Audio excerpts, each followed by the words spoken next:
날마다 쓰는 나의 신앙일기 TV 데일리 큐티 나무향기입니다. 오늘은 히브리서 7장 18절부터 19절을 묵상하겠습니다. 전에 있던 계명은 연약하고 무익함으로 패하고 율법은 아무것도 온전하게 못할지라. 이에 더 좋은 소망이 생기니 이것으로 우리가 하나님께 가까이 가느니라. 복음의 궁극적 목적은 하나님께 가까이 가게 해주는 것입니다. 하나님께서 사람을 지으신 목적은 사람과 교제하며 사랑을 나누려는 것입니다. 하나님은 이 목적을 이루기 위해 인류의 역사를 이끌어 오셨습니다. 사람들이 하나님께 죄를 지음으로 하나님 앞에서 쫓겨나게 되었습니다. 창세기 3장 23절과 24절은 여호와 하나님이 에덴 동산에서 그를 내보내어 그의 근원이 된 땅을 갈게 하시니라. 이같이 하나님이 그 사람을 쫓아내시고 에덴 동산 동쪽의 그룹들과 두루 도는 불칼을 두어 생명나무의 길을 지키게 하시니라 라고 말씀하고 있습니다. 하나님 앞에서 쫓겨난 사람들은 하나님 앞으로 나아갈 수 없게 되었습니다. 이것이 로마서 3장 23절 말씀의 의미입니다. 모든 사람이 죄를 범하였음에 하나님의 영광에 이르지 못하더니 아담이 범죄함으로 죄가 세상에 들어와 결국 모든 사람이 죄를 짓게 되었습니다. 로마서 5장 12절은 그 사실을 정확히 말씀하고 있습니다. 그러므로 한 사람으로 말미암아 죄가 세상에 들어오고 죄로 말미암아 사망이 들어왔나니 이와 같이 모든 사람이 죄를 지었으므로 사망이 모든 사람에게 이르렀느니라. 이 말씀을 비교해 보면 모든 사람이 하나님의 영광에 이르지 못하게 된 것과 모든 사람에게 사망이 이르게 된 것이 같은 내용이라는 것을 알 수 있습니다. 사람들이 하나님께로부터 쫓겨나므로 사람들은 모두 죽음에 이르게 된 것입니다. 그러므로 하나님께로 돌아가게 되면 죽음에서 벗어나 영원한 생명을 얻게 되는 것입니다. 하나님께는 생명이 있기에 하나님께 돌아가는 사람은 영생을 얻게 됩니다. 요한일서 5장 11절부터 13절은 또 증거는 이것이니 하나님이 우리에게 영생을 주신 것과 이 생명이 그의 아들 안에 있는 그것이니라. 아들이 있는 자에게는 생명이 있고 하나님의 아들이 없는 자에게는 생명이 없느니라. 내가 하나님의 아들의 이름을 믿는 너희에게 이것을 쓰는 것은 너희로 하여금 너희에게 영생이 있음을 알게 하려 함이라 라고 말씀하고 있습니다. 하나님께서 우리에게 전해주시는 복음이 바로 이것입니다. 우리에게 하나님께로 돌아갈 길이 열렸다는 것입니다. 오늘 본문 18절은 전에 있던 계명은 연약하고 무익함으로 패하고 라고 말씀하고 있습니다. 이 말씀에서 전에 있던 계명은 율법을 말하고 있습니다. 하나님께서 선하고 거룩한 계명을 이스라엘 백성들에게 주셨습니다.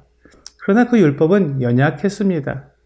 율법 자체가 문제가 있는 것이 아니라 율법이 할 수 없는 것이 있었던 것입니다. 율법은 사람들을 거룩하게 만들어주지 못합니다. 오직 사람들을 정죄하고 사람들이 얼마나 하나님에게서 멀어져 있는지를 보여줄 뿐입니다. 이것은 매우 중요합니다. 율법이 아니고서는 우리가 하나님에게서 멀어져 있다는 것, 하나님의 생명이 없다는 것을 알 수가 없기 때문입니다. 이것이 로마서 3장 19절과 20절에서 우리가 알거니와 무릇 율법이 말하는 바는 율법 아래에 있는 자들에게 말하는 것이니 이는 모든 입을 막고 온 세상으로 하나님의 심판 아래에 있게 하려 함이라. 그러므로 율법의 행위로 그의 앞에 의롭다 하심을 얻을 육체가 없나니 율법으로는 죄를 깨달음이니라 라고 말씀하고 있는 이유입니다. 율법은 선하고 거룩하지만 그 율법을 사용해서 하나님 앞으로 나아갈 수 있는 사람이 없다는 것입니다. 이것이 율법이 연약하다는 뜻입니다. 그리고 무익하다는 것은 율법으로는 의롭게 될 사람이 없습니다. 율법은 사람의 외적인 행위만 다루고 있을 뿐 내적인 양심을 정결하게 해주지 못합니다. 그러므로 율법을 피하게 됩니다. 율법으로 의롭게 될 수 없다는 뜻입니다. 하나님께 나아가서 하나님과 교제를 나눔으로 영생을 얻게 해주지 못합니다. 그것은 율법의 역할이 아닙니다. 그러므로 본문 19절은 율법은 아무것도 온전하게 못할지라 라고 말씀하고 있는 것입니다.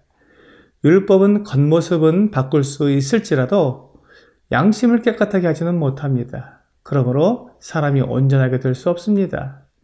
19절 말씀에 보면 이에 더 좋은 소망이 생기니 라고 말씀하고 있습니다. 이것이 로마서 3장 21절과 22절에서 말씀하고 있는 바입니다. 이제는 율법 외에 하나님의 한 의가 나타났으니 율법과 선지자들에게 증거를 받은 것이라 곧 예수 그리스도를 믿음으로 말미암아 모든 믿는 자에게 미치는 하나님의 의인이 차별이 없느니라. 율법으로 이렇게 될 수 없기 때문에 율법으로 얻는 의가 아니라 하나님의 의가 나타난 것입니다. 하나님께서 사람들이 의롭게 될 수 있도록 준비해 주신 새롭고 산 길입니다. 예수 그리스도를 믿음으로 말미암아 모든 믿는 자에게 미치는 하나님의 의인이 차별이 없느니라. 율법은 내가 의롭게 되어야 하지만 예수 그리스도를 믿는 사람은 하나님께서 준비하신 하나님의 의가 그 믿는 모든 사람에게 제공되는 것입니다. 그러므로 하나님께서 의롭다고 하시는 사람들은 아무도 불의하다고 말할 수 없습니다. 로마서 8장 33절과 34절은 누가 능히 하나님께서 택하신 자들을 고발하리요. 의롭다 하신 이는 하나님이시니 누가 정죄하리요. 죽으실 뿐만 아니라 다시 살아나신 이는 그리스도 예수시니 그는 하나님의 우편에 계신 자요 우리를 위하여 간구하시는 자시니라 라고 말씀하고 있습니다. 예수 그리스도를 믿음으로 하나님의 의가 우리에게 주어지고 그 의로 인해서 우리가 멸망하지 않고 영생을 얻게 된다는 소망을 가지게 되었습니다.